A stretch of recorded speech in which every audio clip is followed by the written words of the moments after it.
Magandang gabi po sa lahat ng mga nagbukas ng video na to. So, welcome po sa aking channel po. And welcome po sa ating pag-aaral po ngayon tungkol sa tinatawag guitar tutorial #101. Ito po yung ating pag-uusapan po ngayon sa maikling video na ito. I hope po, I do hope po na matuto po kayo sa mga basic patungkol po sa tinatawag guitar tutorial basic 101. So sa gabi pong ito, sa ating pagpapatuloy, magsimula po muna tayo doon sa tinatawag yung pinaka basic po na ituturo ko po sa inyo pang matutunan po ninyo ang tinatawag kung paano ang tinatawag basic ng pag-aaral ng gitara. Yung basic po muna is dapat po munang natin matutunan yung gitara po muna, yung parts ng mga gitara. Ito lang po yung muna yung ituturo ko sa inyo. Pagkatapos papunta po tayo dun sa fingering and pagkatapos yung sa mga chords na. So una, ang gitara po ay mayroon po siyang mga bahagi na mahalaga po doon sa pag-aaral natin ng gitara. Ito po yung mahalagang bahagi na dapat matutunan natin. Una, yung tinatawag, ang gitara po ay mayroon po siyang bahagi na ganito. Yung tinatawag itong box na to, itong portion na ganitong tawag po dito ay fret.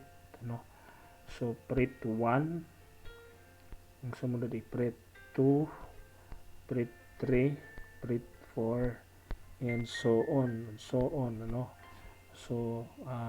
mahaba po yan siya. So ito muna yung dapat nating matutunan. Fret 1, fret 2, fret 3. So bawat mga kahon na to ay ang tawag nito ay fret. So pangalawa po ay yung tinatag strings. So ang strings po is ito po makikita natin nakakabit dito yung strings. Strings 1, string 2, string 3, string 4, string 5, string 6. So ito po yan siya. String 1, string 2, string 3, string 4, string 5, string 6. Yung sa last, yung sa dulo sa taas. And bawat string po, ito bang string po ay meron po siya mga corresponding na mga tune, o tune na hindi mo man siya tipahan, pero meron na po siyang corresponding na tune na siya. Ito pong sa ilalim ay yung tune po niya is key up E, yung major ng natunog po ng E, and yung sumunod po yung second string is key up A, yung A, tapos yung third string is key up D, yung fourth string is key up G, yung fifth string is key up B, and yung lastly yung sixth string is key up E po. Ito pong mga corresponding na mga tune is yun po yung tinatawag yun yung isang paraan po pag magtutune po tayo ng halimbawa i-standard po natin yung tune ng gitara po natin ay yung mga corresponding po na mga note or key po dyan ay at the same time po ay corresponding din po siya dun sa tinatawag note ng keyboard na kung gusto po nating i-standard yung tunog po nito ay pwede po tayong pumunta dun sa keyboard. Hinahanapin lang po natin yung E, A, D, G, B at saka E. And babagay lang po natin yung tunog and pwede na pong mas standard yung tunog. Napakahalaga po na yung gitara po natin, yung tunog po niya is nasa standard po. Yun po yung basic. Pero ngayon hindi na po mahirap lalo na pag sa tuning po kasi merong mga apps ngayon, mga application na kahit sa cellphone ay nilalagay po natin upang ituno po natin yung gitara. So yun po yung isang pinaka-basic din po sa paggigitara na dapat marunong ka din pong magtuno sa gitara. Kasi kahit marunong kang maggitara, kung hindi naman wala naman sa tuno yung gitara mo, hindi ka rin makakapag-gitara. Kaya dapat bilang isang nag-aaral ng gitara, matutunan mo kung paano magtuno, mag-tune. Sa amin noon talagang isa-isa, sa pag-aaral namin talaga isa-isa itutuno talaga namin yung gitara. ididisintonado yun, tapos itutune namin ng talagang yun yung pinaka-basic sa pag-aral ko ng gitara. Doon kami natuto sa tinatawag hearing kasi yung pagtutuno nun is talagang it's all about hearing. Pero ngayon mas pinadali na yung pagtutune kasi kung meron kang apps, may application ka dun sa cellphone mo na tuner, madali na lang pong ituno. But anyway, ang importante po ay yung gitara po natin ay naitutuno po natin, nasa tuno po siya. At ngayon pa nga po sa gabing ito ay ito po yung basic na pinag-uusapan po natin. So ngayon nalaman po natin na yung bahagi ng gitara meron siyang tinatawag fret at meron siyang tinatawag strings, ano. So yung mga linya po na yun, ng anim po yung strings nito. String 1, string 2, string 3, string 4, string 5 at string 6. May corresponding na tune na po siya na tuno. Sa susunod siguro na pag-aral, ituturo ko din sa inyo kung paano ang magsiseries po tayo kung paano ang basic din ng pag-play ng bass guitar, no. So magkadugtong lang po ito yung pag-aaral ng gitara at saka yung pag-aaral din na po ng bass guitar. So sa susunod po na siguro mga video ko, basta abangan niyo lang po, ano. So ngayon po, focus po tayo sa gitara, sa pag-aaral ng gitara. So tapos na po tayo dun sa tinatawag mga bahagi sa parte ng tinatawag fret. Sa pangalawa yung strings. Ngayon naman ay dadako po tayo dun sa fingering, ano. Sa finger po ay of course nakikita po natin yung kamay dito. Meron po siya mga fingers, ano. Mga bahagi ng daliri. Ito pong hinlalaki ang tawag dito, ang gamit po nito is holder po. Siya po yung taga-hold, ano, ng gitara. At yung apat po na daliri na to, ano, yung 1, 2, 3, and 4 ay ito po yung malaki yung kinalaman doon sa tinatawag sa fingering, doon sa tinatawag pagtipa po ng mga chords na corresponding chords na gusto mong itipa. Doon sa tinatawag mga chords po, ano, sila po yung may malaking bahagi, ano, itong daliri number 1, daliri number 2, daliri number 3, daliri number 4. So sila po, ano. So ngayon naman po, ano, tapos na po tayo doon sa tinatawag sa fingering. Alam na po natin na itong si lalaki ay ito yung tinatawag holder at itong mga daliri na apat ay sila po yung mga produce ng tinatawag tipa para doon sa corresponding na chords na kinakailangan o tono. Ngayon naman ipupunta naman tayo dun sa tinatawag chords and symbols, ano. So kung mapapansin niyo po dito po sa ibabaw, no, sa ibabaw makikita po natin may nakalagay doon na chords and symbols. Napakalaga po ng chords and symbols kasi kung meron pong mga sino po sa inyo nakakita na kayo ng song hits or songbook na kung saan ay may mga kanta, may mga song po, tapos at the same time sa taas po noon may mga corresponding chords po, equivalent po ng chords. At ito nga po yun, ano, gusto kong ipakita sa inyo at malaman ninyo kasi para hindi po kayo malito, ano. May mga corresponding symbols po yung chords, ano. At ito po yung dapat matutunan po natin. Dito po ay makikita po natin dito sa taas, ano, sa chords and symbols, yung letter M, malaking M, ang tawag po nun ay equivalent po siya ng tinatawag major, no? Pag malaking M po, ang tawag po nun is major. Sa ibaba naman po nun ay yung letter M na maliit, ang tawag po nun ay minor. And of course, yung sumunod is yung tinatawag parang hashtag.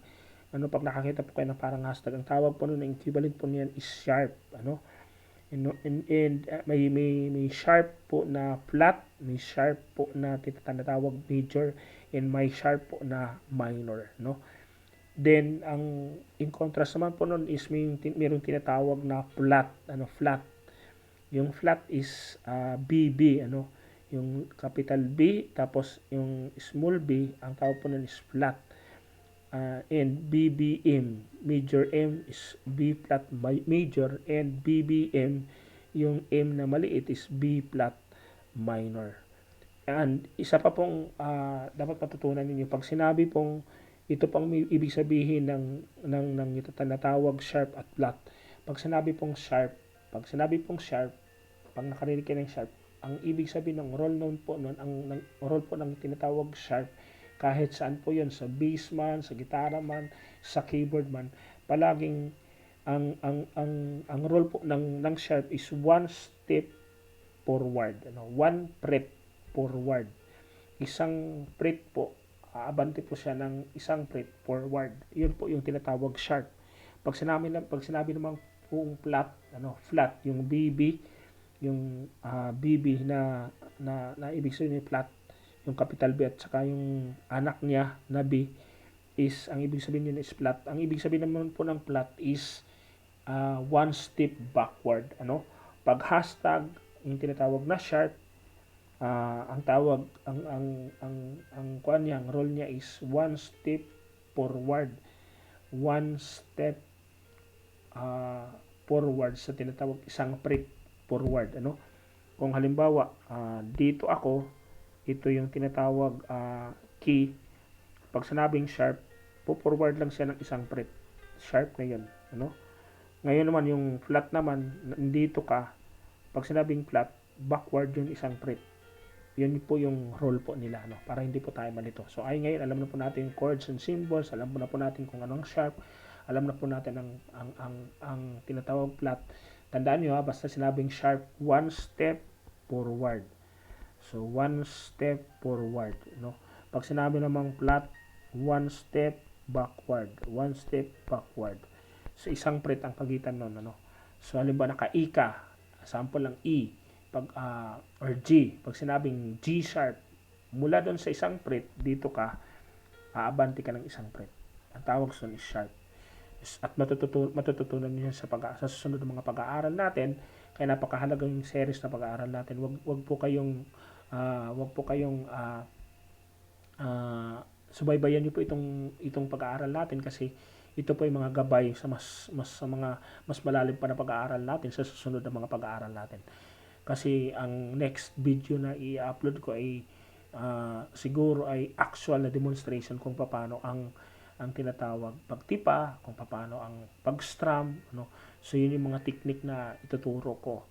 And siguro pag-aaralan din natin yung mga kung paano ang tinatawag sa mga tinatawag mas malalim na pag-aaral yung tinatawag mga family chords, yung transposition, kasama yun sa mga pag-aaral. Kaya I do hope na wag ka pong bibitiw sa tinatawag na series po ng study natin patungkol sa tinatawag how to play guitar 101, basic tutorial po ng gitara, ng pag-aaral po ng gitara. So here we go. So una pong chords na ituturo ko sa inyo ay yung tinatawag chords po ng tinatawag A, or tipa po ng tinatawag key up E, yung key up E or major A na chords ay makikita po natin na kung saan dito po sa ating dito sa gitara na to, ng diagram na to na makikita natin is napakalaga po nung binanggit ko kanina na yung bahagi po ng gitara ay ito po ng mga box ay ang tawag po dito ay fret, at ito pong mga line ay yung tinatawag strings. Dito po makikita natin dito sa first fret, wala po siya, di ba? Wala tayong makikita diyan na kakaiba. Plain yung box at wala siyang nakalagay na kon. Pero makikita po natin dito sa second fret, ito kasi first fret, ito second fret. Makikita natin may mga dots diyan. And yung mga dots na yan, mga circle, ay may corresponding na number 1, number 2, and number 3. And yung mga number ng mga circle na yan, mga bilog na yan na may corresponding number ay nakalagay doon sa mga strings, So pansinin po natin yung fret number 2, fret number 1, fret number 2. So nasa fret number 2 po tayo. Mapapansin po natin yung circle number 1 ay nakalagay po sa tinatawag, kung mabibilang tayo 1, 2, 3. So nakalagay po siya yung tinatawag, nakalagay po yung number 1 na circle na number 1 na circle para dun sa tinatawag kuan, para sa tinatawag tipa natin na pinag-aralan ay nakalagay dun sa tinatawag third string. Kung mapapansin po natin, nasa third string po siya yung number 1. Kung mabilang tayo 1, 2, 3, sa strings ay nandun sa tinatawag number 3. Yung number 2 naman ay nandun sa pang 4th string at yung number 3 naman ay nandun sa pang 5th string. So dito makikita natin na itong positioning na to ay ang tawag niyan is key up A. Ngayon yung circle na may corresponding number is the same din siya dun sa finger na may corresponding din na number. So ang ibig sabihin lang nun, itong si number 1 na finger, kung saan ang corresponding na number dyan ng circle na nakalagay doon sa tinatawag strings, doon niya ilalagay. So itong number 1 na fingertip ay ilalagay niya yung kanyang kamay, itong daliri niya doon sa tinatawag number 1 strings. Ang number 1 na natawag dot doon sa third strings ng ikalawang fret. So nasusundan niyo po. So yun po yung pagbasa nun.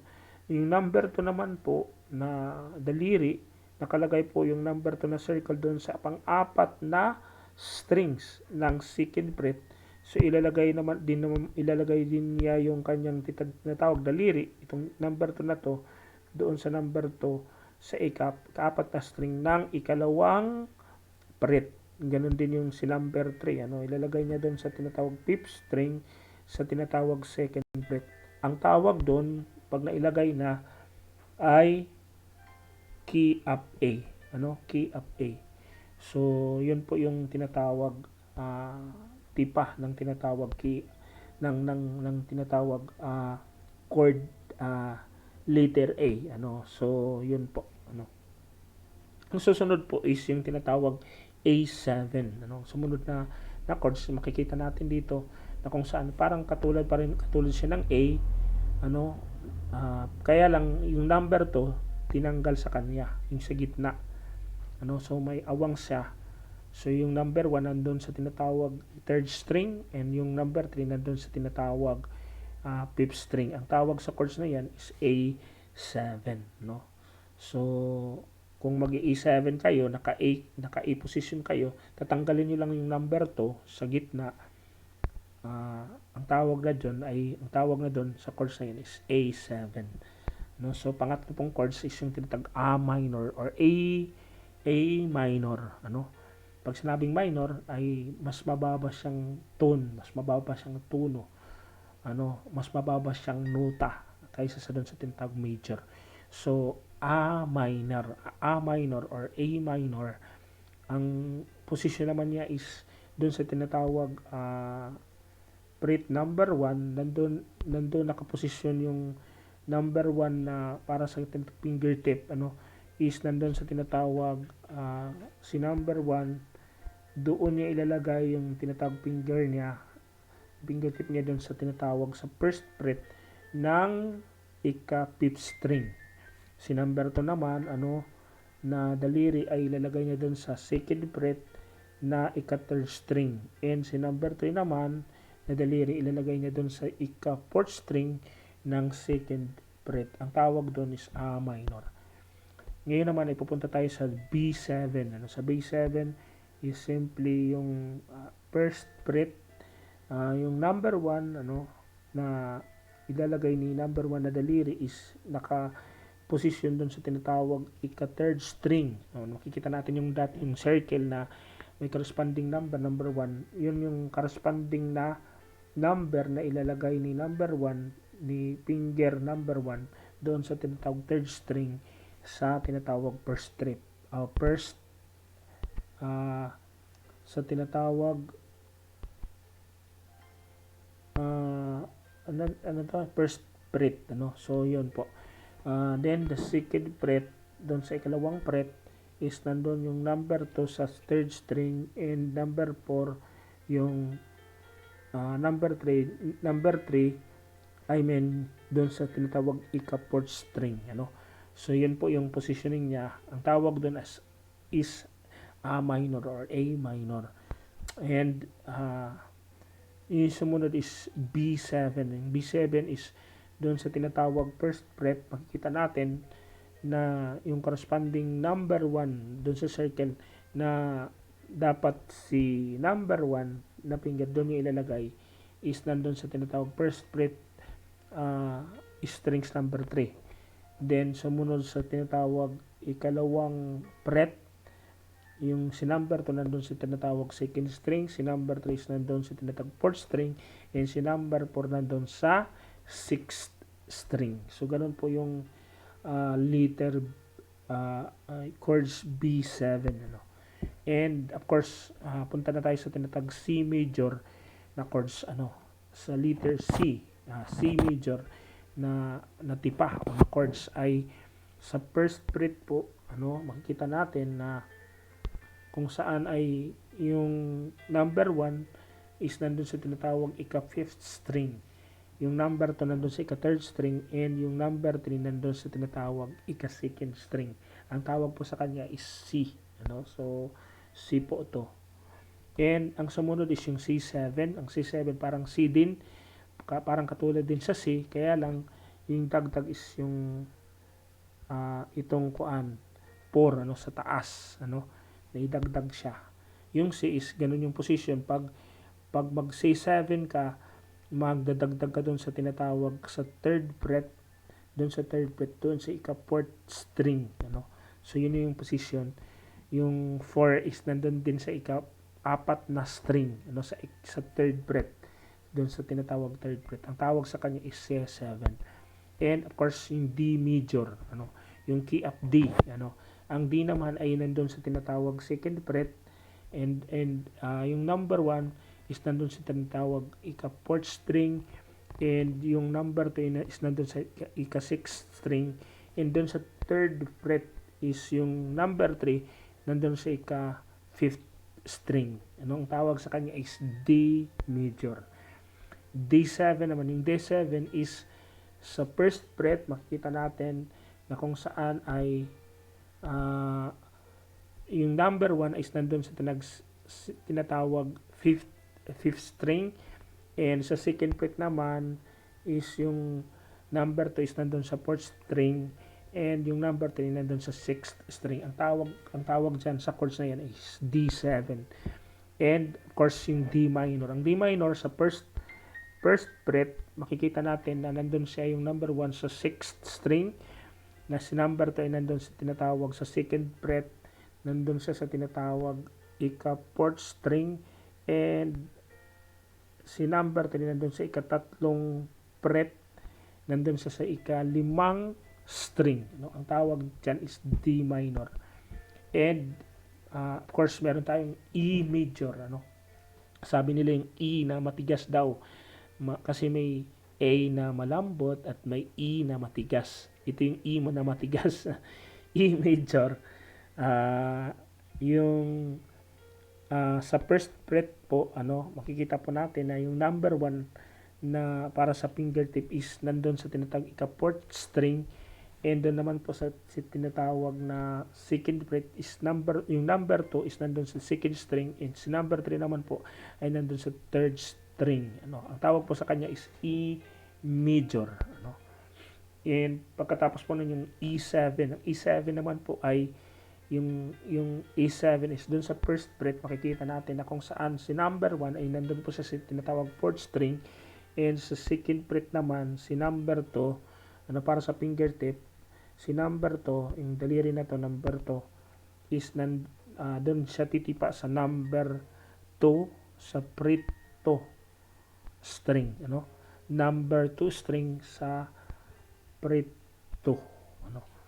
So E minor. Ang E minor naman is doon sa tinatawag second fret.